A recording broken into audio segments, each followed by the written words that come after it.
¿Qué tal? Buen día, bienvenidos a un circuito más de Jordan Nutrition, el circuito número 9. Y tenemos nuevamente a Luis Terán con nosotros. Bienvenido.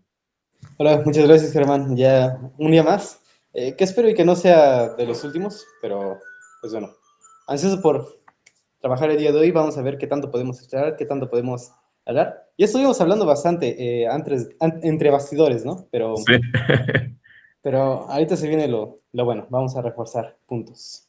Sí, sí, sí. Sí, de hecho, seguramente que habrá más. La verdad que cada vez que platicamos, digo que hemos tanto grabado como las pláticas que hemos tenido ahí tras bambalinas, surgen temas valiosos y que considero vale la pena exponer de esa manera. Y pues justamente como en estos temas que hemos ido eh, también rebotando, una parte que hemos visto es cómo es el entrenamiento o cómo debería ser un entrenamiento de una persona que es natural, ¿no? Mencionábamos en un episodio pasado, ¿no? Que de pronto las personas suelen copiar mucho lo que ven en TikTok y que a veces son pues el cuate chuzado en turno, ¿no? Que tiene estas de pronto como malas prácticas y Ajá. sus rutinas pues no son las más idóneas porque realmente usan otro tipo de sustancias para subsanar los errores metodológicos, ¿no? Exactamente. Y de hecho, ahí es como mi punto. Y es una de las cosas que nunca me voy a arrepentir de decir y de confirmar. Aunque el mundo se me ponga en contra. Pero es que tanto naturales como dopados deben entrenar igual. Lo que pasa es que los naturales pueden entrenar mal y no ver resultados. Y los dopados entrenan mal y ven resultados porque se dopan, ¿no? Pero si entrenaran bien, o si se doparan menos y entrenaran bien, o si se doparan igual y entrenaran bien, estarían mucho mejor, ¿no? Entonces, ese es mi punto especial. Y bueno, el dopado de TikTok, pues influencer fitness favorito, pues realmente no siempre tiende a entrenar de la forma más óptima posible, ¿no? Salvo que sea algún atleta de nivel competitivo, de verdad, de así talla internacional. Normalmente sus entrenamientos son como deficientes, ¿no? Son solo como la moda o lo que le enseña su super coach de turno. Sí, de hecho, justo ahorita lo que dices de atletas, ¿no? De competencia, de alto rendimiento, a veces se piensa que solamente el cuate que hace culturismo, pues acude a ese tipo de sustancias. Sin embargo, el rendimiento sucede. ¿Cuántos casos no ha habido de las Olimpiadas que usaban algún tipo de sustancia para rendir más, ¿no? Para ser más rápido, para lanzar más lejos, en natación, o sea, incluso, fíjate, hace no mucho, estaba platicando con unos amigos, estamos ahí la gente que sea de Monterrey sabrá, estamos en Fundidora haciendo calistenia y había un maratón.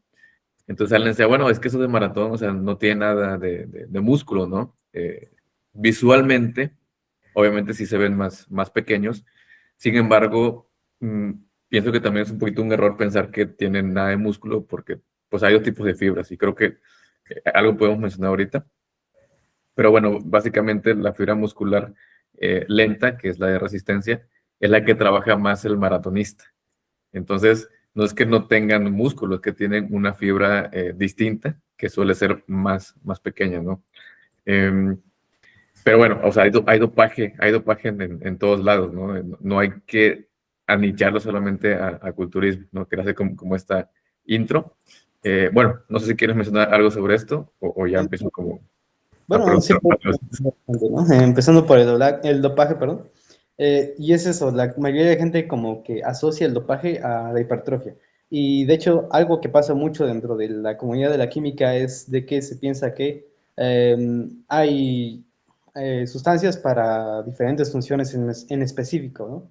Sin embargo, todas las sustancias funcionan de manera más o menos similar porque al final de cuentas casi todas las sustancias de dopaje deportivo bueno, anabólicos androgénicos, todos derivan de la misma hormona, ¿no? Que es la testosterona. Entonces, los efectos son similares y no son únicamente de hipertrofia, son de elevación de hematocritos, son de incremento de fuerza mayor, eso lo mencionábamos fuera de cámara, mayor flujo sanguíneo y eso es un punto muy interesante porque casi todos los usuarios, eh, cuando son honestos con esto, mencionan que sí hay una diferencia muy interesante entre entrenar natural y dopado, ya que dopado, el pump, como le dicen, es mucho mayor, o sea, con cualquier cosa te bombeas, te pompeas. Entonces, es algo que conversábamos de mi hipótesis del flujo sanguíneo, que realmente no tiene como nada que lo confirme, sin embargo, pues en la praxis parece beneficiar ese flujo sanguíneo a la hipertrofia y más que nada a la recuperación de tejidos, ¿no? Ahora, en cuanto a los tipos de fibras, pues sí es interesante la hipertrofia de fibras tipo uno, que al final de cuentas todos tenemos fibras tipo uno y fibras tipo 2, pero siempre van a ser las de mayor potencial de crecimiento de las fibras tipo 2. En entrenamientos de tipo, por ejemplo, multifibras, se supone que en teoría se llega a un punto de máximo reclutamiento de fibras tipo 2 y comienzan a asistir las fibras tipo 1. Y se supone que ahí se genera un poquito más de hipertrofia, porque al final de cuentas siempre se puede crecer más si potencias dos estructuras diferentes a que si potencias una sola, ¿no? Entonces, muy recurrentemente hablamos de las fibras tipo 2 y que es lo único que importa este tipo de fibras para la hipertrofia. Sin embargo, considero que al final de cuentas el músculo es un todo y cualquier cosa que propicie el crecimiento, hablando meramente de hipertrofia, de cualquier estructura que lo forme, pues va a promover justamente ese incremento en los vientres musculares, ¿no? Va muy bien. Y hablando pues específicamente de hipertrofia y sobre todo pues en entrenamientos naturales, eh, digo, la realidad es que lo típico, por ejemplo, o sea, estos músculos que la gente busca crecer, pues es el clásico, ¿no? Oye, es que quiero mejorar en banca plana, ¿no? Vamos a hacer pecho, vamos a hacer espalda, ¿no? O sea, en el hombre se da mucho músculos como pues el pectoral, justamente. En la mujer, pues más el glúteo, la pierna en general. ¿Qué recomendaciones, o sea, tú no pudieras dar para poder mejorar un pectoral, ¿no? Que yo creo que es algo muy relevante para la gente que es natural y que de pronto entrena y no ve mejoras ni en rendimiento ni visual. Sí, sí, sí. Bueno, mira, primero que nada, que haya un trabajo muscular. Eso es algo que igual Roberto Amorosi menciona bastante, ¿no? Levantamientos musculares versus levantamientos sistémicos. Y es que al final de cuentas el sistema locomotor no es únicamente músculo, ¿no? Sin embargo, ¿qué tanto podemos hacer que el músculo se responsabilice de un objetivo, de un trabajo, de una tarea al momento de realizarla? Con eso me refiero.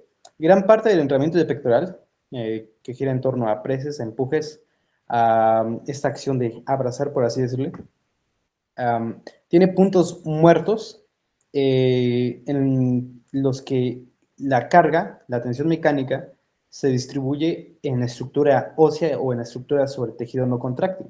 Por ejemplo, en un press, en un empuje, es siempre en el punto de máxima contracción.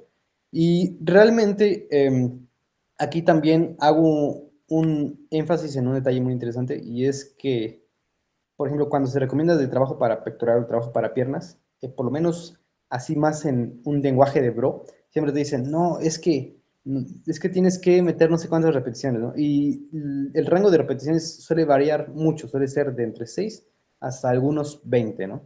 Sin embargo, también hay que considerar la naturaleza de la propia repetición, porque no es lo mismo una repetición en la cual yo estoy contrayendo al máximo y llego a este punto de bloqueo articular, porque es un bloqueo articular, donde prácticamente el músculo está con una menor responsabilidad de sostener la carga y vuelvo a realizar otra repetición.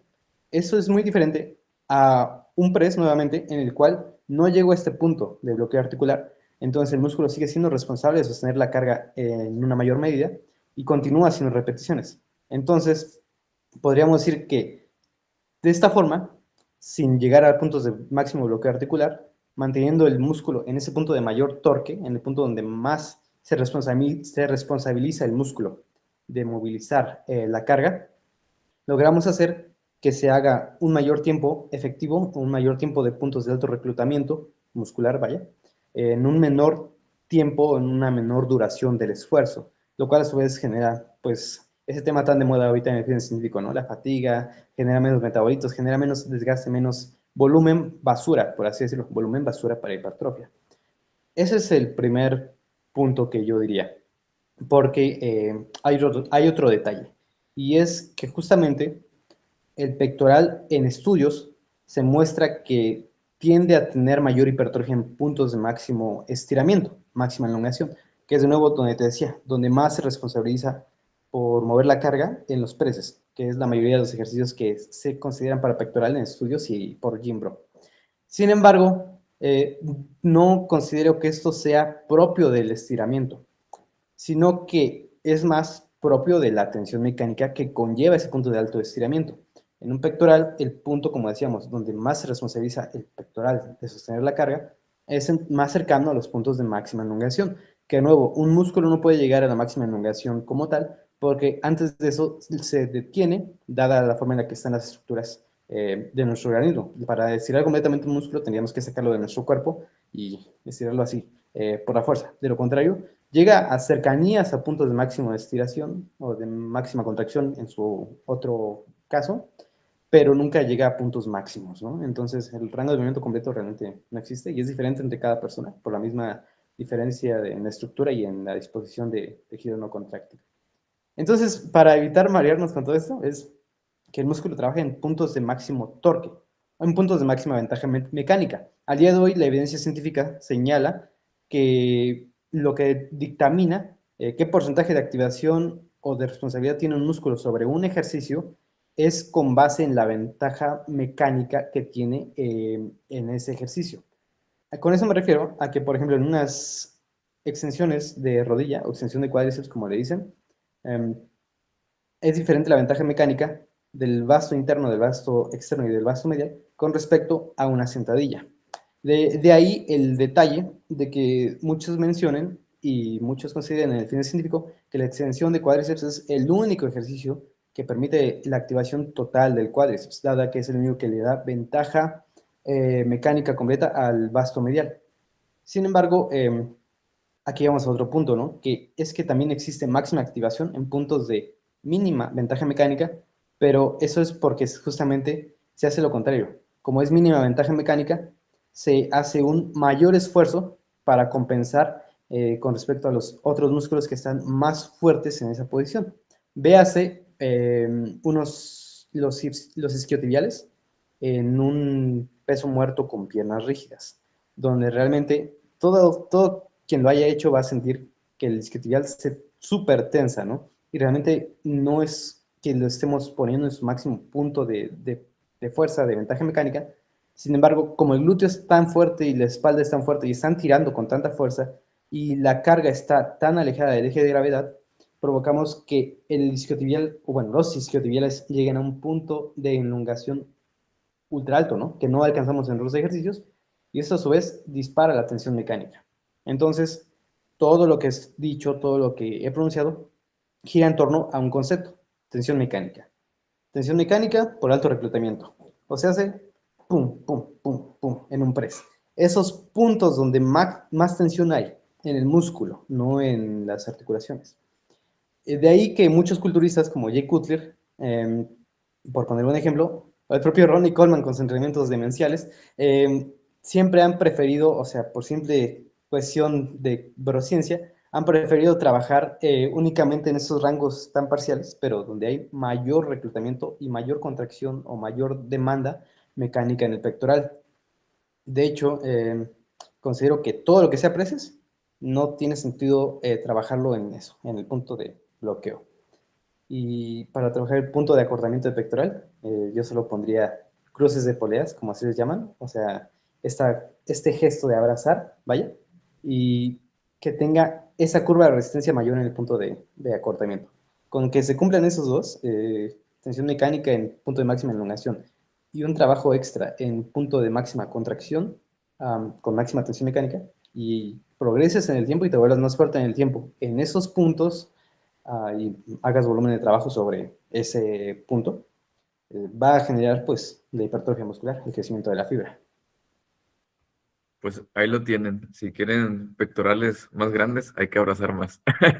Exactamente. No, Este, sí. por ejemplo, ah, simplificando un poco más el mensaje, tú Ujú. puedes ver a los tipos más grandes y a los presbanquistas que tienen mayor desarrollo de hipertrofia que normalmente un presbanquista, conforme más banca tenga con respecto a su peso en el que esté compitiendo, más pectoral va a tener, ¿no? Y es que justamente ahí volvemos al punto de tensión mecánica. Mientras más fuerte sea una fibra, normalmente va a estar más grande, más hipertrofiada. No tanto porque la fuerza genera hipertrofia, sino que la hipertrofia genera fuerza. Los vientres musculares más grandes permiten que haya unas mejores palancas y permiten a la vez que que es tejido contráctil, el músculo es el tejido contráctil, es el que permite el movimiento, pues favorezca más todo tipo de generación de aceleración, ¿no? De cara, que al final eso es fuerza, masa por aceleración. Entonces, como dije, en pocas palabras, vuélvete más fuerte, pero a través de levantamientos musculares. Porque claro, yo puedo agarrar un press y hacer como el campeón y hacer nada más aquí. Y puedo de repente meter 80, 100, 120 y hacer una progresión, o inclusive de una isometría aquí, o de parciales aquí, en ese punto de máxima extensión y bloqueo articular. Y claro, voy a progresar y voy a tener adaptaciones en tejido, en tejido conectivo, en articulaciones, en los tríceps, en los deltoides, en pectoral también, pero en menor medida. Pero ese incremento de fuerza y esas adaptaciones van a ser más propias de, como dije, una mejoría en el tejido conectivo, una mejoría en tríceps y deltoides, y menos en la propia hipertrofia y fortalecimiento y crecimiento del tejido muscular del pectoral. Ahorita con lo que dices, hay dos cosas que quisiera rescatar. Una, digo, evidentemente, el nivel de argumentación que estás haciendo para pues, defender esta hipótesis de los rangos parciales, me parece está pues, bien fundamentada. Sin embargo, creo que no deja de ser hasta cierto punto controversial. En ese sentido, ¿te has topado con algo que te digan, a ver, estás equivocado o que digan, no, este cuate está un poco perdido? Porque lo que se acostumbra realmente son los rangos completos y es lo que generalmente te suelen decir. Pero tú estás, de alguna manera, yendo contra la corriente. ¿Cómo has visto o cómo has vivido esa parte donde a lo mejor te están cuestionando tus métodos, pero sin embargo seguramente que también estás viendo resultados? Sí, si te soy sincero, yo esperaba tener más contraargumentos con respecto a mi forma de entrenar y bueno, mi reciente forma de entrenar y de apreciar el entrenamiento de hipertrofia. Esperaba encontrar más argumentos en contra, más correcciones, más de ese tipo de situaciones en las cuales se me dijera, oye, esto es completamente lo contrario de lo que se está promoviendo. Sin embargo, pasa algo muy curioso, y es que normalmente el público que te corrige tiende a ser un público más, bueno, que te corrige sin sentido, tiende a ser un público, la mayoría del tiempo, más ignorante, o como que le gusta ver las cosas de una forma más superficial. Lo que pasa es que este público que le gusta ver las cosas de forma más superficial, también se rige por falacia de autoridad. ¿Y qué pasa en este ámbito? Que si nos regimos por falacia de autoridad, lo que es la autoridad, lo que son los atletas de alto rendimiento de hipertrofia, o sea, los tipos grandes, más grandes, y hacemos un análisis poblacional del que hace la mayoría y cómo lo hacen, los que han sido más eficientes, vemos que los tipos más grandes, las autoridades, por así decirlo, hacen lo mismo que yo estoy promoviendo. Entonces, tengo esa ventaja de que cuando se guía uno por un conocimiento más superficial, o más de falacia de autoridad, podemos ver que en realidad eh, lo que es empírico y lo que aplican los pros y llevan aplicando los de los 90, que fue la época dorada del fisiculturismo, todo es coherente, o en la mayoría, claro, porque pues, de modo que no haya cambios, pero en la mayoría es coherente con respecto a lo que estoy promoviendo al día de hoy.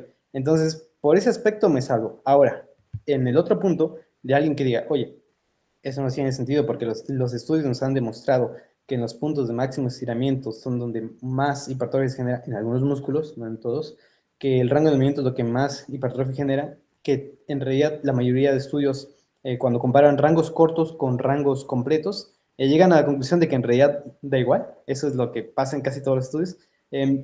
Yo ahí tengo otro argumento en decir por qué pasa esto, que en realidad no es que dé igual para mí, sino que considero que sucede un fenómeno fisiológico llamado efecto cruzado. Pero bueno, ese es tema para otra conversación.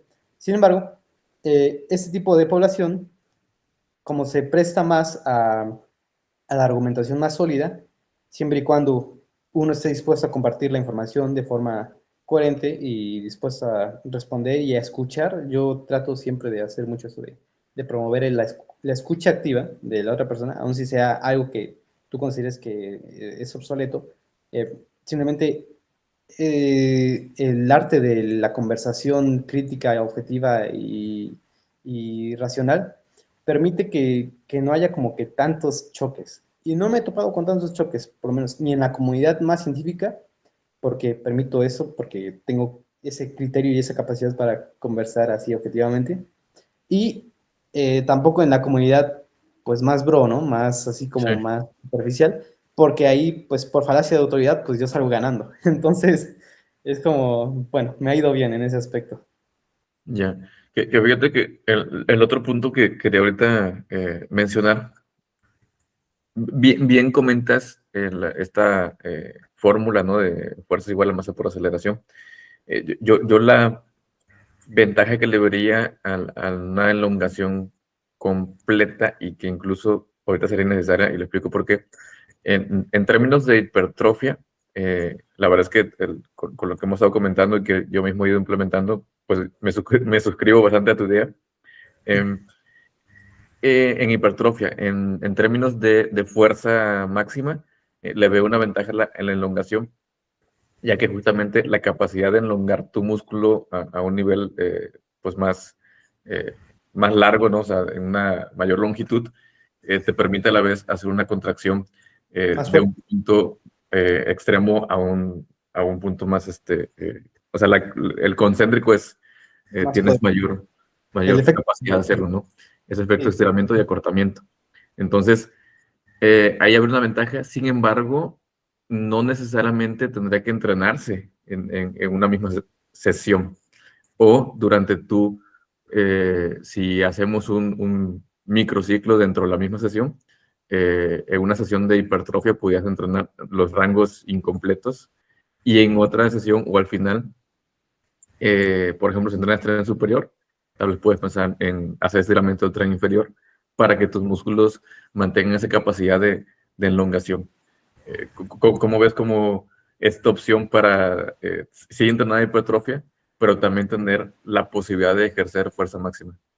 yo la veo obligatoria. De hecho, por lo menos yo en mi programa de entrenamiento y en todos los que he ido elaborando, con base en esta nueva filosofía de entrenamiento, en todos meto trabajo accesorio, que lo llamo trabajo post-efectivo, que va fuera del trabajo que vamos a considerar como volumen de trabajo efectivo, y meto isometrías, meto negativas con máximo rango de movimiento, meto estiramientos también, porque al final de cuentas, como tendemos a trabajar en rangos cortos, tenemos esa tendencia a la sobreespecialización. Y la sobreespecialización es de lo más lesivo que existe, ¿no? Entonces, por una cuestión de salud, por una cuestión de prevenir lesiones, nosotros queremos evitar que el organismo se desadapte a hacer pues algo para lo que está diseñado, que es para funcionar en rangos completos de movimiento y en diferentes tipos de contracciones y de gestos. Sin embargo, como decía, al final de cuentas, para evitar fatiga, no queremos hacer que ese trabajo sea tan desgastante como lo está haciendo el trabajo efectivo, para poder así invertir más recursos en la recuperación del trabajo efectivo y menos recursos en la recuperación del trabajo no tan aplicado a la hipertrofia. Que de hecho justamente eso promueve aún mejor la salud, porque siempre cuando se aplica un esfuerzo máximo al desarrollo de cualquier habilidad física, cuando se trata de máximo rendimiento, siempre conlleva impactos negativos en la salud. Es un exceso de dosis. La dosis hace el veneno y el entrenamiento también aplica. Sin embargo, como nosotros queremos máxima hipertrofia, pues invertimos el máximo en lo que genere máxima hipertrofia y en lo demás, que es isometrías, rangos completos de movimiento, negativas, pliometría, metemos el mínimo, pero que siga dando beneficio. De esa manera, con uno obtenemos salud y obtenemos mejoras en el rendimiento, y con el otro obtenemos lo que queremos de verdad, máximos resultados. Entonces se complementa. Es como un trabajo accesorio y por salud, como el cardio.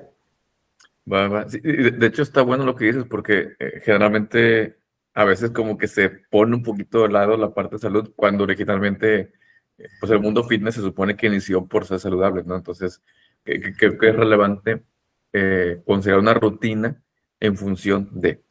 Y continuando con esto, porque creo que cuando se logra entender a una mayor profundidad ciertos términos, podemos ir optimizando y entendiendo de mejor manera cómo funciona la fisiología y con eso poder hacer mejores planes de entrenamiento.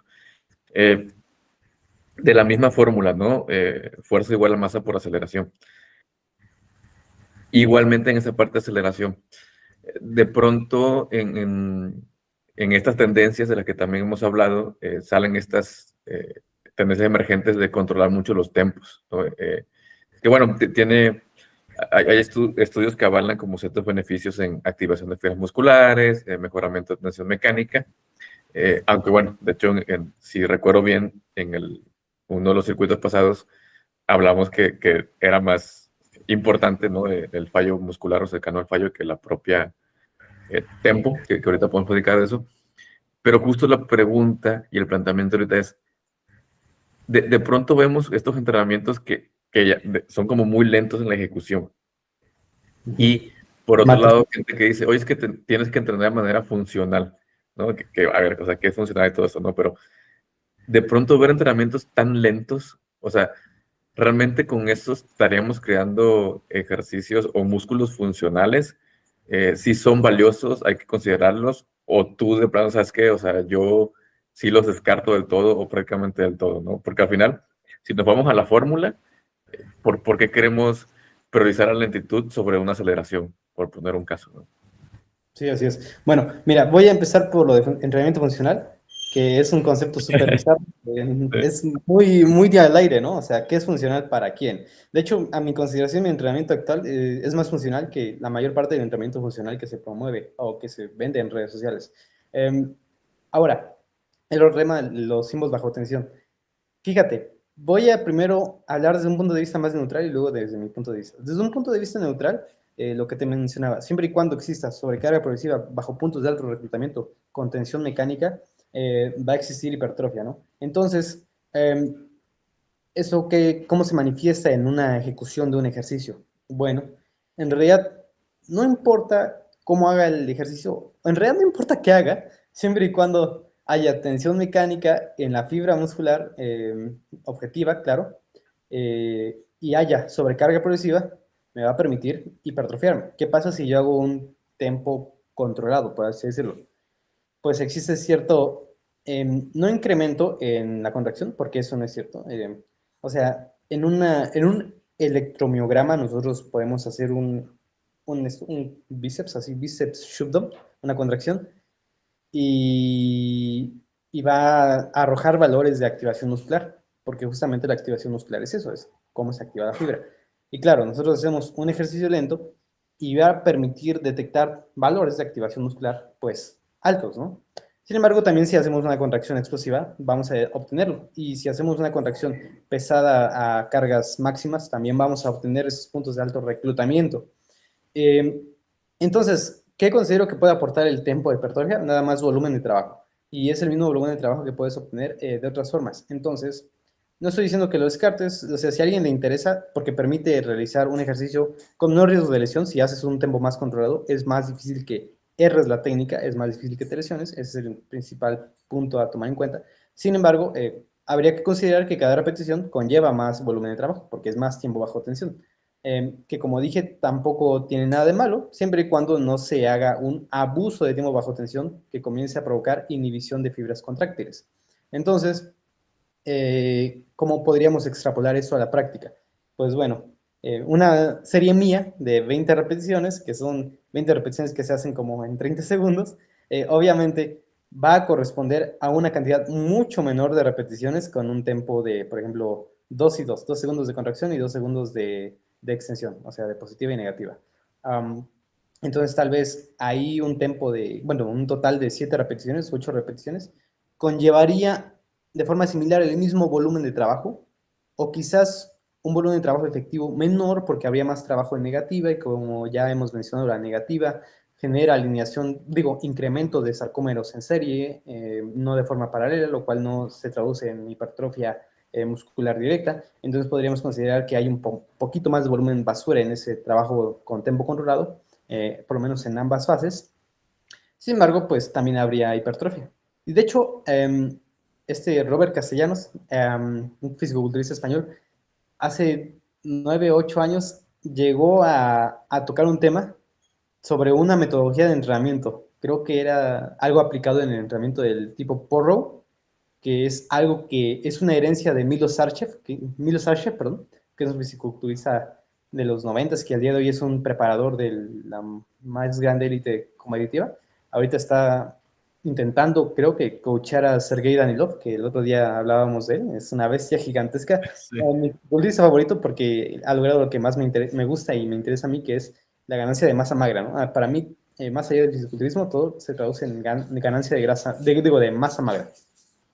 El punto es que Emilio Sarche promovía series que hacían lo contrario, hacían fases positivas ralentizadas y fases negativas pues minimizadas en cuanto a duración, lo cual es coherente con esto de mayor volumen de trabajo en entrenamiento específico efectivo para hipertrofia, porque la fase positiva es la que genera incremento de sarcómeros en paralelo, o sea, engrosamiento de la fibra. Entonces, es algo que él lleva aplicando mucho tiempo y que sigue aplicando con sus atletas. Recientemente a Sergei Danilov se lo recomendó para su mejoría en los cuádriceps, en la sentadilla hack. Y pues bueno, científicamente hablando, es coherente con mi filosofía de entrenamiento, que no es una hipótesis, ya es casi una, bueno, no es casi, es una teoría en realidad a estas alturas. Entonces, desde ese punto de vista, pues los tempos de eso se tratan. Son solo volumen de entrenamiento, en lugar de estar en forma de repeticiones, están en forma de tiempo. Ahora, a mí en lo personal, como podrás intuir, no lo aplico en mi volumen efectivo. Sin embargo, como mencioné, en mi trabajo post-efectivo, mi trabajo que es como más accesorio, más orientado a salud, eh, lo integro nuevamente de forma mínima para optimizar salud sin generar tanto desgaste en las series negativas y en isometría, pues a veces con isométricos más ligeros, porque hago dos tipos de isométricos diferentes, uno de máxima contracción o máximo esfuerzo y otro que es más como de estabilización, ¿no? Entonces, ahí podríamos considerar que hay un gesto similar a una contracción, solo que es sin acortamiento, pero es una intención de contracción y que se sostiene sobre el tiempo, ¿no? Entonces, para salud, solo lo aplico ahí. Para entrenamiento efectivo, no lo aplico directamente. Más que nada porque no me gusta meter esa variable, no me interesa. Y si la metiera, no haría mucha diferencia. Simplemente sería más volumen de entrenamiento a considerar. Tendría que restar o simplemente aumentar el tiempo de descanso, aumentar ciertas cosas. Pero simplemente sería como si integrara series o repeticiones de cualquier ejercicio. Ya, ahorita para que quede, digamos, claro para quien nos escucha, podrás como profundizar un poquito más en la diferencia que entrenas con la isometría. Sí, porque Claro. mencionabas como una isometría de baja intensidad y otra de alta intensidad. Sí, claro. Mira, la isometría de alta intensidad, al final de cuentas, cuando tú la realizas, existe esta contracción intensa que tira del tejido no contráctil, de los tendones y ligamentos. Eh, entonces, me interesa a mí seccionar ese trabajo de los dos tipos diferentes de isometría, porque la isometría tiene ciertos beneficios, el fortalecimiento del tejido en puntos específicos de movimiento, la promoción de flujo sanguíneo, el incremento de la capacidad contráctil por cuestión neuronal. Entonces, a mí, ¿por qué me interesa integrar ambos tipos de isometría? Uno me permite generar o mejorar o potenciar esa capacidad contráctil de estabilización y me permite mantener o estimular más flujo sanguíneo al tendón, que gran parte de mi entrenamiento también gira en torno al flujo sanguíneo. No es una prioridad y jamás voy a sacrificar tensión mecánica por meter más flujo sanguíneo. Sin embargo, si puedo obtener máxima tensión mecánica y puedo obtener máximo flujo sanguíneo al mismo tiempo, pues mejor, ¿no? Eso es muy importante y yo hago mucho hincapié en eso porque al día de hoy hay mucho entrenamiento de chuzado, ¿no? Que es bombear y llevar sangre al músculo y se concentra en el pump. No se trata de eso, o sea, no genera hipertrofia, sin embargo el flujo sanguíneo sí promueve recuperación. Sin embargo, nunca tendría sentido sacrificar tensión mecánica y sobrecarga progresiva por flujo sanguíneo, ¿no?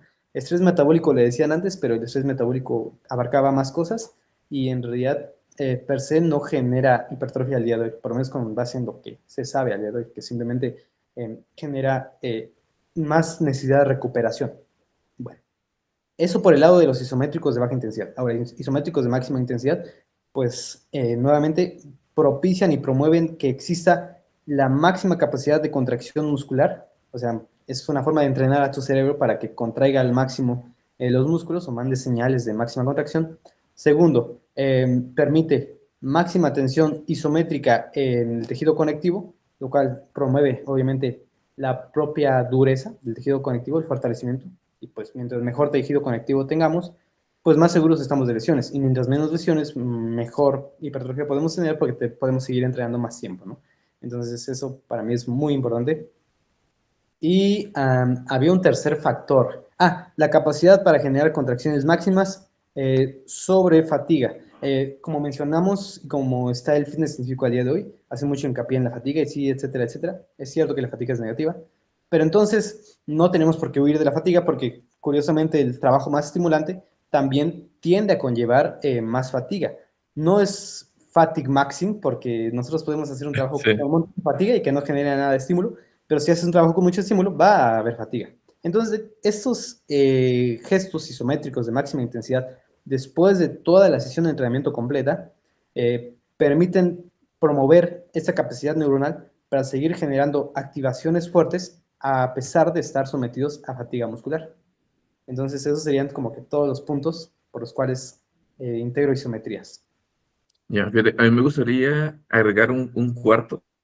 Ya deriva, se puede un poco sobreentender que deriva de algunos de los aspectos que mencionas, pero digo, para hacerlo específico, al hacer isometría se suele fortalecer mm, también los tendones, ¿no? Y al fortalecer los tendones, esto a su vez a que la fuerza del tendón más la fuerza del músculo se traduce en mayor fuerza efectiva.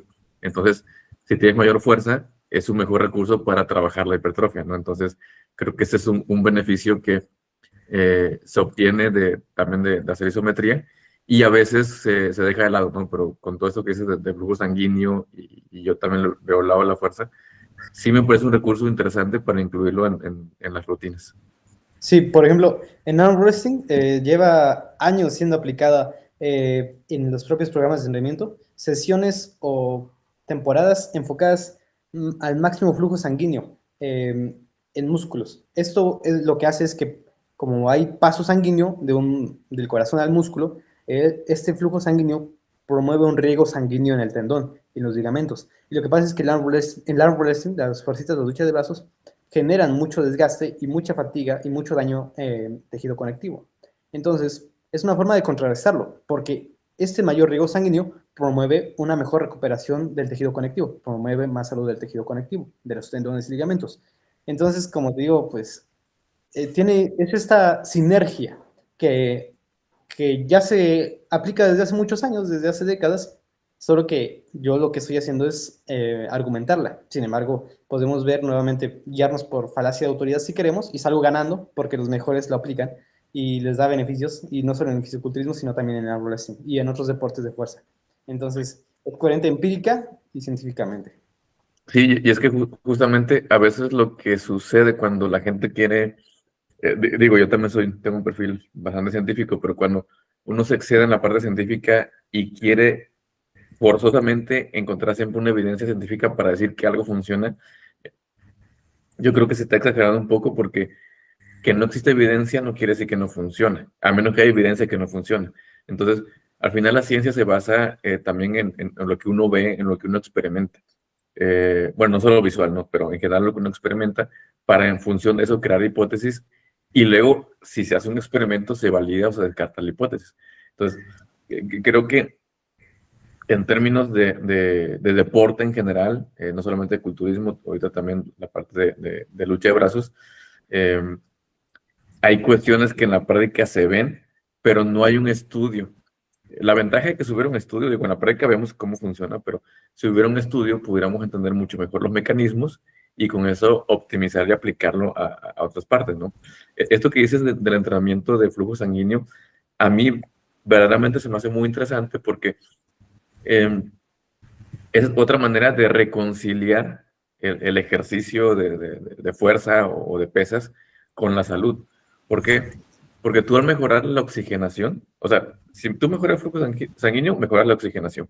Entonces, si tú mejoras la oxigenación, mejoras tu recuperación, tu sistema inmune, los procesos internos o reacciones bioquímicas para oxidación de la grasa, oxigenación al cerebro, o sea, hay muchos beneficios ahí en mis cuidos.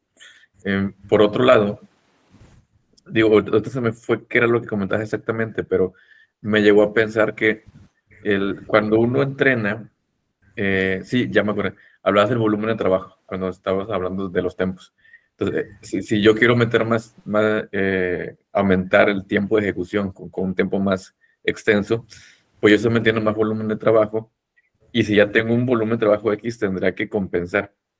¿Qué pasa cuando alguien, digamos, por estas ganas de seguir progresando, y ahorita vamos a la parte del progreso, este, quiere entrenar de más y termina a lo mejor viendo lo contrario, ¿no? Porque si hiciéramos como una campana de Gauss, que para los que no saben, pues básicamente es una curva, algo así.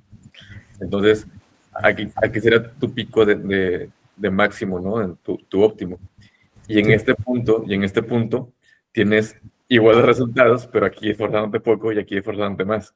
Entonces, ¿qué pasa cuando te esfuerzas demasiado? ¿No? ¿Qué has visto tú en tu experiencia o tu conocimiento?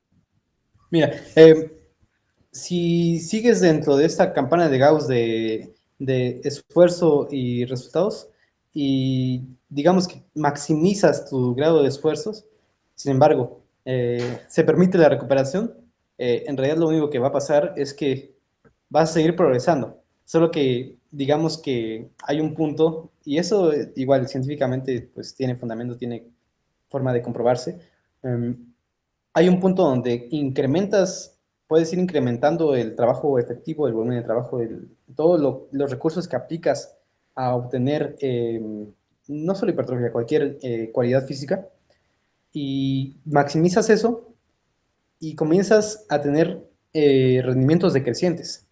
O sea, hace que a paridad de mejoría, o sea, si yo paso de un 2 a un 4, mejoro de 2 a 4. Pero si yo paso de repente de un 4 a un 8, a lo mejor ahora mi mejoría no pasa de 4 a 8, sino que pasa de 4 a 6.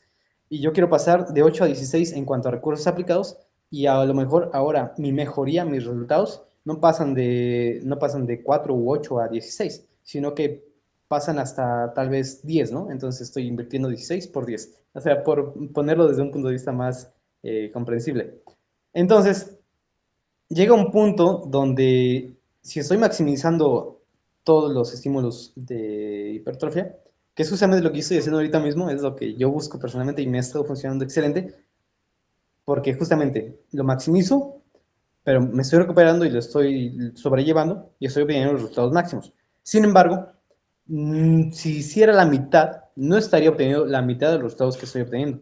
Estaría obteniendo tal vez un 80% de los resultados que estaría obteniendo al día de hoy. Entonces, haría la mitad y obtendría más de la mitad. Sin embargo, yo no lo quiero hacer porque yo quiero máximos resultados. Yo hago lo máximo y obtengo lo máximo. Ahora, ¿qué pasa cuando alguien hace un máximo demasiado máximo? Sí, No permite la recuperación. Entonces, ahora sí comienza lo feo, porque como no hay recuperación, ni siquiera en músculo, bueno, o sea, ni siquiera hablemos de músculo, hablemos de cosas más importantes, tejido conectivo o sistema nervioso central. Comienza a haber problemas. Comenzamos a tener mayor tendencia a lesión, comenzamos a tener mayor tendencia a tendinitis, que es lo más normal, la tendinitis es de lo primerito que aparece porque casi todas las lesiones la hipertrofia, en el gimnasio, no son tanto como en el fútbol, ¿no? Que alguien llega y te barre y te parte la pierna y sí, te la cuadra.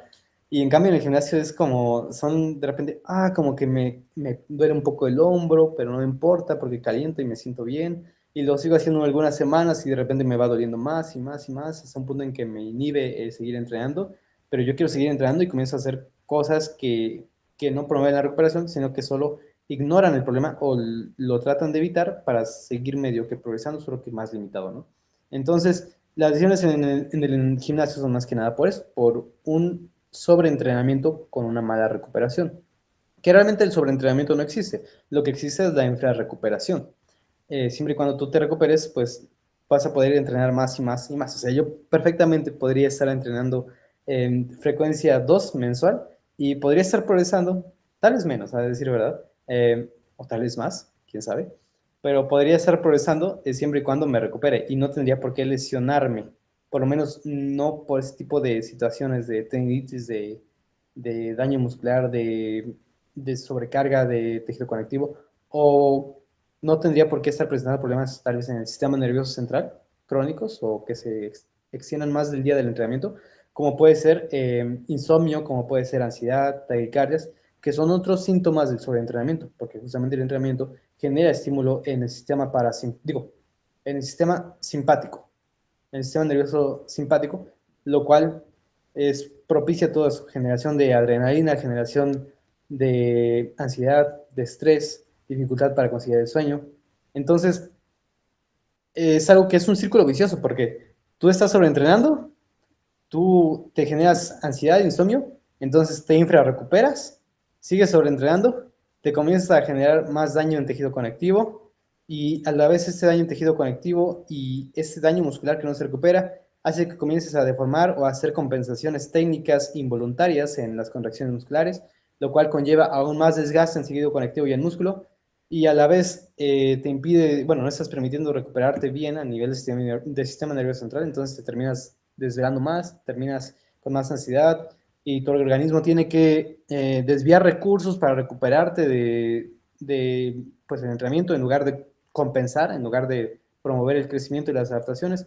Entonces, menos recursos, menos sueño, más desgaste y va incrementando. Menos recursos, menos sueño, más desgaste. Se hace un círculo vicioso que al final de cuentas te funde y te empieza a hacer retroceder. Si no retrocedes porque te lesionas y eso te impide entrenar directamente, retrocedes porque comienzas directamente a perder fuerza, porque te estás quemando neuralmente, muscularmente, fisiológicamente. Y por ejemplo, ahorita que dices eso de que te puede estar también quemando, mencionabas hace rato que de pronto abusar, ¿no? Del tiempo bajo tensión, digo, ya sea con el propio tiempo, con la cantidad de repeticiones, de pronto podías anular tu capacidad contráctil, ¿no? Y ahora también sumando con esto reciente que acabas de mencionar, ¿tú cómo le haces para decir, bueno, a ver, eh, mis repeticiones, o bueno, no mis repeticiones, más bien, mi serie o mi ejecución para trabajar el pectoral, el bíceps, la pierna, debe ser de tantos segundos o tanto tiempo para evitar una sobrecarga en el sistema nervioso central o evitar empezar a anular las contracciones. Que digo, a lo mejor no necesariamente sea al mismo tiempo, ¿no? Puede ser que la pierna sea distinto o que el pectoral sea distinto. ¿Tú cómo lo haces en ese sentido? Mira, yo me guío con algo que mencioné al inicio y es la ventaja mecánica. Yo lo que busco es que la hipertrofia se manifieste en rendimiento. Entonces, ¿cuál es la mejor forma en la que yo puedo manifestar el máximo rendimiento? Pues permitiéndome generar las contracciones más fuertes posibles y tener la máxima potencia en el entrenamiento. Entonces, personalmente, como busco máxima potencia y máximas contracciones de forma más fuerte, de forma más mecánicamente potente, mecánicamente aventajada, mi propio entrenamiento, por cuestión técnica y por tiempo bajo tensión, gira en torno a generar eso, contracciones lo más potentes posibles, a generar la mayor cantidad de repeticiones posibles con el mayor peso posible. Entonces, para mí es muy claro todo. Si no me está permitiendo maximizar la carga que estoy moviendo con el músculo, obviamente, o sea, sin responsabilizar otros músculos que no sean de mi interés o otros tejidos, pero siempre y cuando me permita eso, con el objetivo y tejido de interés, mover la máxima carga posible a la mayor cantidad de repeticiones, lo voy a integrar o lo voy a mantener, ¿no? Si me está, o sea, si integrar ese cambio en ejecución me está haciendo mover menos carga a menos o a menos repeticiones, eh, nuevamente manteniendo el trabajo efectivo y enfocado en lo que quiero, entonces lo voy a descartar, porque justamente me aleja de mi objetivo, que es maximizar ese rendimiento muscular. Muy bien. Y por ejemplo, pues hablamos de maximización, de rendimiento y demás.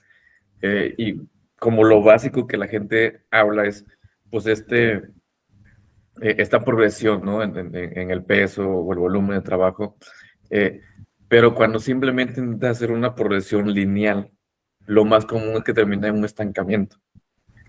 ¿Tú cómo sueles manejar en esta parte del estancamiento, digo, tanto contigo mismo como con los clientes que tienes, pues para evitarlo o para progresar de una manera pues más acelerada? Ujú. Mira, personalmente, en especial en estos últimos 2, 3 meses, desde que comencé a aplicar esta filosofía de entrenamiento ya más ultra mega purista, o sea, ya súper, que no me importa nada lo que digan los demás, eh, como que fíjate que ya no encuentro estancamiento como tal, o sea, no me lo he topado. Sin embargo, sí encuentro ciertas temporadas en las que a lo mejor progreso menos, porque de repente de una sesión a otra aumento 4 repeticiones en los ejercicios, ¿no? Y de repente de una sesión a otra aumento solo una.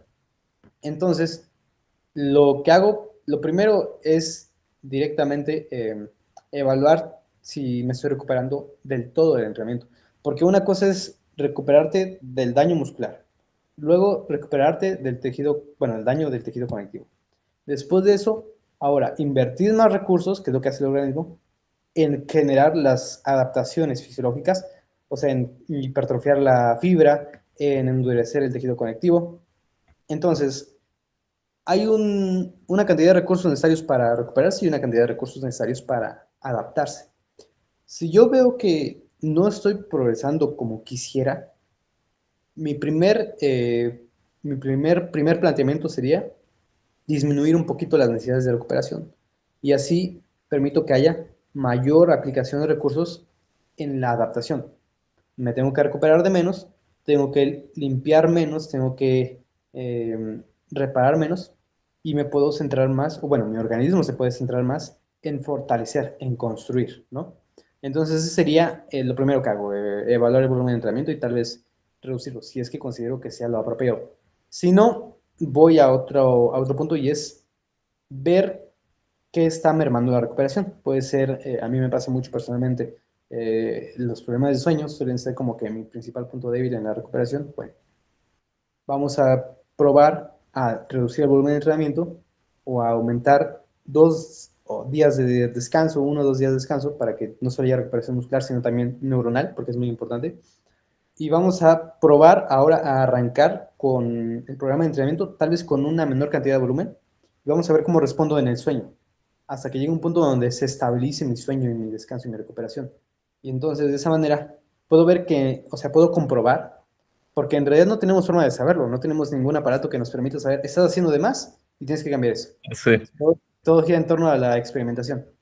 De esa manera yo puedo comprobar que tenía que reducir el volumen de entrenamiento, o más bien que podía reducirlo para seguir progresando más, para recuperarme menos y adaptarme más. Y entonces eso lo compruebo ya cuando vea que de nuevo estoy avanzando más o menos al mismo ritmo, ¿no? Y entonces así salgo del estancamiento. Como te digo, dada la propia naturaleza de mi filosofía de entrenamiento que estoy llevando actualmente, casi no hay estancamientos. Porque, o sea, si tú pasas de hacer en una sesión 30 repeticiones, en la siguiente hacer 34 o 35, pues obviamente es progresión, ¿no? Y es que es mucho más fácil pasar de hacer 20 a 21 que pasar de hacer 7 a 8, porque es un porcentaje mucho menor del total de repeticiones que hacías previamente, o sea, es una de 20 y el otro es una de 6, ¿no? O sea, eso es otro detalle por el cual no me estanco. Pero justamente por eso, sesión a sesión, yo tengo que aumentar más repeticiones, no puedo aumentar solo una, o no idealmente. Yo tengo que aumentar unas 4 o 3 idealmente. Entonces es ahí donde yo empiezo a reducir el volumen de entrenamiento. va, Mm, va. Y, por ejemplo, En pocas palabras, con base en el rendimiento, que siga mejorando a la misma velocidad. va, va. Y por ejemplo, digo, al final, pues todo esto se va a traducir, si uno lo va haciendo bien, se va a traducir pues en un cambio físico, ¿no? En mejoramiento ahí de la estética. Y ahorita con el tema de redes sociales, y mencionamos, ¿no? Al principio el culturista chuzado en torno de TikTok, de pronto como que hay eh, una figura de lo que se cree que se puede alcanzar, ¿no? Otra vez desde un plano de vista del natural. En ese sentido, ¿tú cómo puedes categorizar, o sea, lo que sí puede ser un físico alcanzable desde un punto de vista natural? Y si realmente, o sea, esos físicos que de pronto nos ven ahí como los ideales son alcanzables. Sí, con base en el FFMI, el índice de masa magra, libre de grasa. Eh, en el pasado, o sea, si nos podemos a revisar la historia y referentes históricos de la musculación, no solo el fisiculturismo, porque el fisiculturismo no ha existido como tal durante tanto tiempo, entonces a veces tenemos que ir un poquito más atrás. Eh, si nos basamos en referentes históricos y lo relacionamos con estudios de FFMI en poblaciones, podemos ver que todos tienen, y o sea, todos, o sea, por ejemplo, Eugene Sandow, Alexander Sass, sus demás compañeros, sus discípulos, todos tienden a, a manejar entre 23 a 26 de FFMI, porque sí había quienes llegaban a 26. Y con base en los estudios que se hacen en poblaciones, nuevamente, lo promedio es que se llegue entre 22 a 25 y tantos.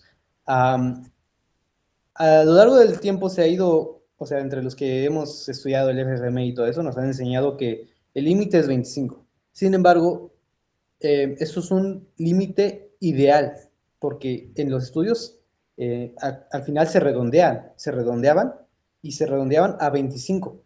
Y como dije, en los referentes históricos, o sea, en la vida real, la mayoría estaba más en 23, 24. Pero mencioné 26 porque justamente hay referentes históricos que llegaban a 26 de FMI. Entonces, eh, podemos ver que si tú haces un análisis de FFMI, de masa magra libre de grasa, y te sale más de 25, es muy poco probable que sea natural. Y ahora hay otro detalle. Eso lo conversaba antier con un peruano.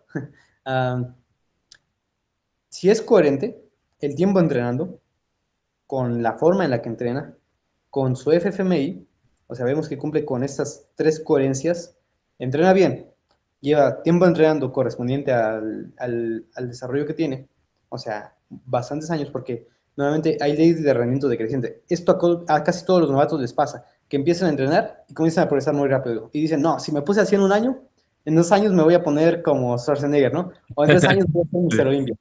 Y en realidad no es así porque es ley de rendimiento decrecientes. Cuando más musculoso estás, menos músculo puedes ganar. Entonces, lo que pasa es que tú puedes llegar a 22, 21 de FFMI en cosa de 2, 3 años. Um, haciendo las cosas bien, porque hay quienes se echan 10 años y se quedan en 21, ¿no? O sea, simplemente es que el trabajo sea enfocado a eso.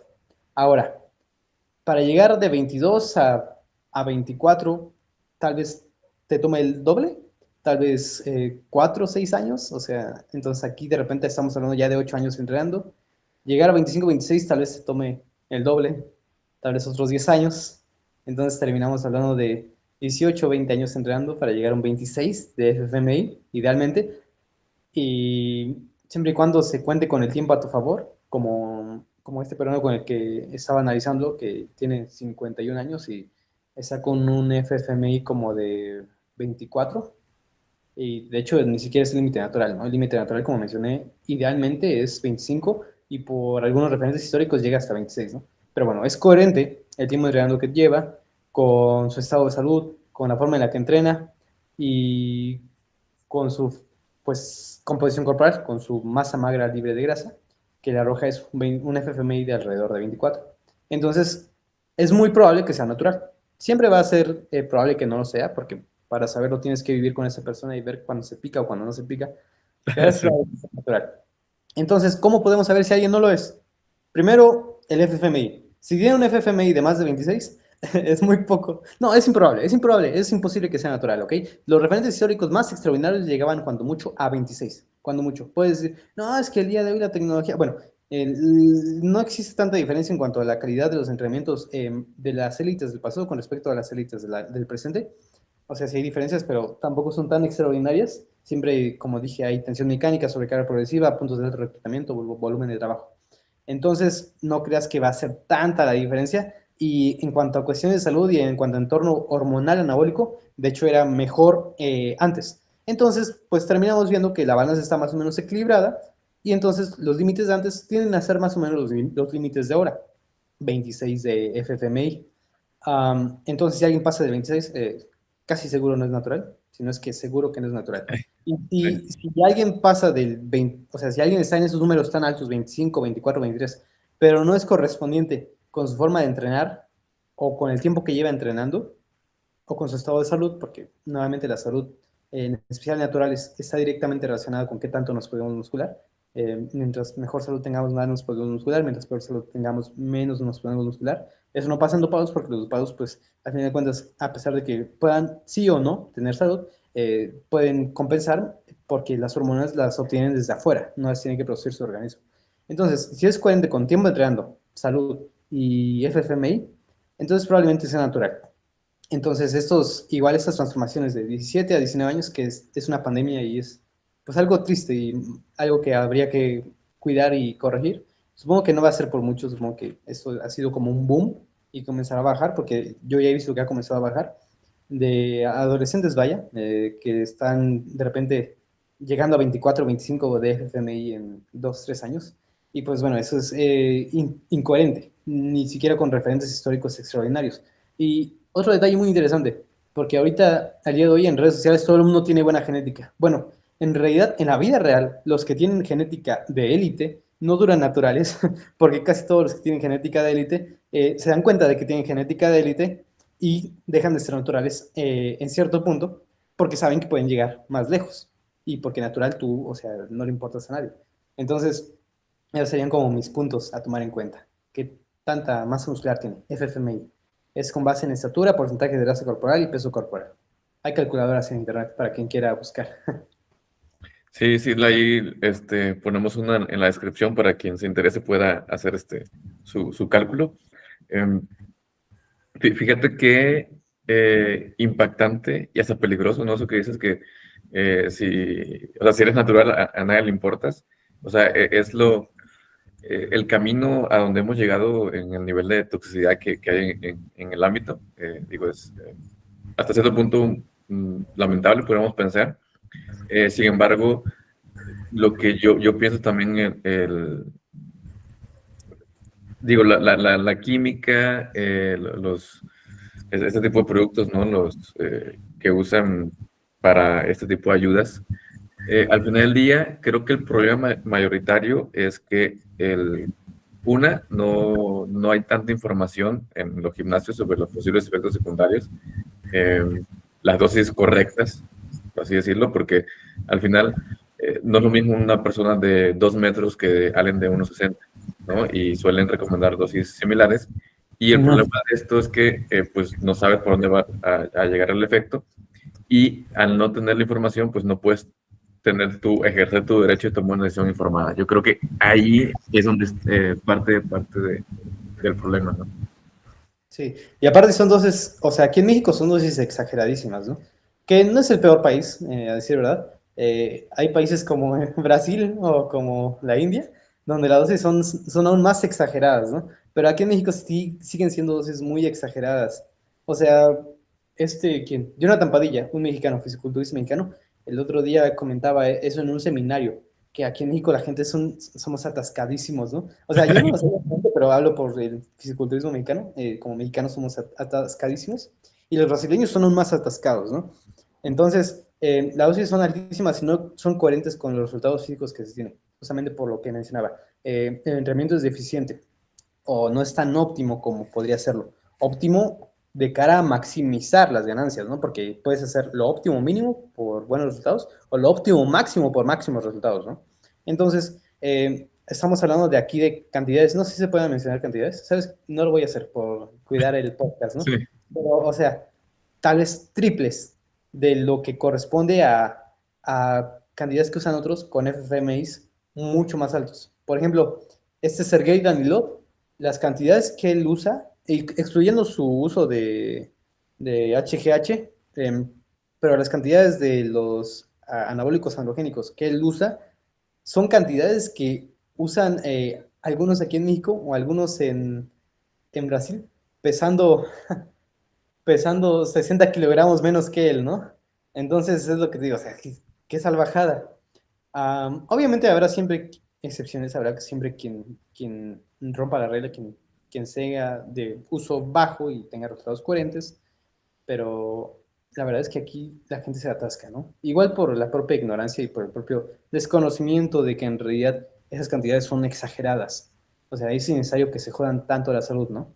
Porque de hecho hasta cierto punto, con el uso coherente y limitado y restringido y bien llevado de ese tipo de sustancias, puedes minimizar muchísimo tus efectos secundarios, a tal punto de que o sea, podrías vivir perfectamente sin nunca apreciar ningún efecto secundario. Como cuando usas cualquier tipo de medicamento. Yo, o sea, tomo paracetamol y claro, si utilizo siempre la dosis recomendada y cuando es recomendada de forma eficiente y con los tiempos necesarios, es muy raro que llegue a haber efectos secundarios. Sin embargo, si yo un día quiero hacer un experimento y durante una semana me tomo una caja completa de paracetamol de cualquier presentación, muy probablemente vea efectos secundarios. Entonces voy a decir, ah, el paracetamol es malo y te va a sí. enfermar, o sea, bueno, así es lo que digo. La dosis hace el veneno. No defiendo a los dopados, pero digamos que hay formas, hay dopados que hacen las cosas bien y dopados que hacen las cosas muy, muy mal. Ya. Y, por ejemplo, ahorita pues hemos hablado también de cómo buscar la mejor metodología, el tema de eficiencia, la parte que, sobre todo la gente que es nueva en el gimnasio o principiantes tienen un crecimiento, un avance relativamente acelerado, luego van a agarrar una caída donde van decreciendo. Ya es cuando mucha gente a lo mejor se frustra y quiere como pues optimizar, ¿no? Y mejorar sus entrenamientos. Y hay tanta información o desinformación en redes sociales de haz esto, mejoras aquello y demás, ¿no? Parálisis. Em, sí, también, ¿no? Entonces, lo que a mí me gustaría es que se le pueda dar un consejo práctico a la gente, ¿no? Para priorizar algo, ¿no? O sea, a ver, no esperamos tanto el tiempo si nos dedicamos a competir en algo, mejor vamos a las bases, ¿no? Y en las bases, si ordenamos el orden de prioridades, ¿sabes qué es más importante? Entrenar simplemente o el split, ¿no? O sea, para ti, ¿qué sería lo más importante en lo que hay que concentrarse? Y lo demás es algo que se puede ir, a lo mejor pensando que no es tan vital en una optimización, ¿no? Y para alguien de a pie, ¿no? Que a lo mejor pues trabaja y el tráfico y tiene hijos y todo, pero quiere mejorar, pero debe centrarse en algo en particular, ¿no? Muy bien. Simplificándolo todo y diciéndolo con las palabras más amenas y amables posibles, que te permite hacerte más fuerte en el tiempo, que no te genere malas sensaciones, no te genere molestias y que al contrario te genere buenas sensaciones. Ay, que la conexión mente-músculo, que las sensaciones. No, conexión mente-músculo es lo máximo, bro. No, conexión mente-músculo no tiene sentido científico. O sea, bueno, vamos a hablar de un punto de vista neutro. Las sensaciones, al final de cuentas, si tú haces un ejercicio y solo sientes tensión en los codos y en los hombros y en las articulaciones, muy probablemente podemos decir que ese ejercicio no te convenga seguirlo enfocando de esa manera para hipertrofia. Y en cambio, normalmente los ejercicios que facilitan o promueven más hipertrofia, sí te generan sensaciones musculares. Quizás no sean lo clave, quizás no sean lo máximo, pero es importante, ¿no? Entonces, vuelve más fuerte con buenas sensaciones y que te permita recuperarte del entrenamiento. Esos son los tres pilares, que te deje hacerte más fuerte, que tengas buenas sensaciones y que te permita recuperarte. Y que no tengas malas sensaciones, importantísimo, sin dolores, sin molestias, sin nada. Va, muy bien. Y ya para ir cerrando, me gustaría también como dentro de estas recomendaciones, pero también para aquellas personas, digamos, que son como más interesadas en no quedarse solamente en lo superficial, ¿no? O sea, no quedarse en ese, a lo mejor, en ese TikTok o short de 30, 60 segundos, sino que quiere entender un poquito más, porque realmente es alguien que es ávido del conocimiento, el, y que quiere entender el proceso como tal, ¿no? De ganancia de masa muscular. ¿Qué le pudieras decir a esas personas? Mm, que se asesore con gente que sabe. O sea, a decir verdad, yo puedo decirle, no, pues échale muchas ganas, investiga y lee un montón de estudios, busca mucho en TikTok, cosas así, ¿no?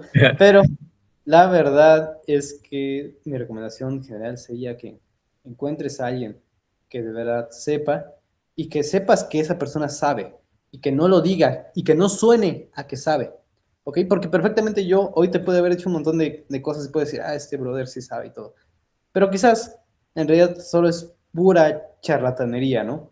Entonces, encuentra a alguien que sepas que sí sabe y en quien puedas confiar y trata de aprender de él.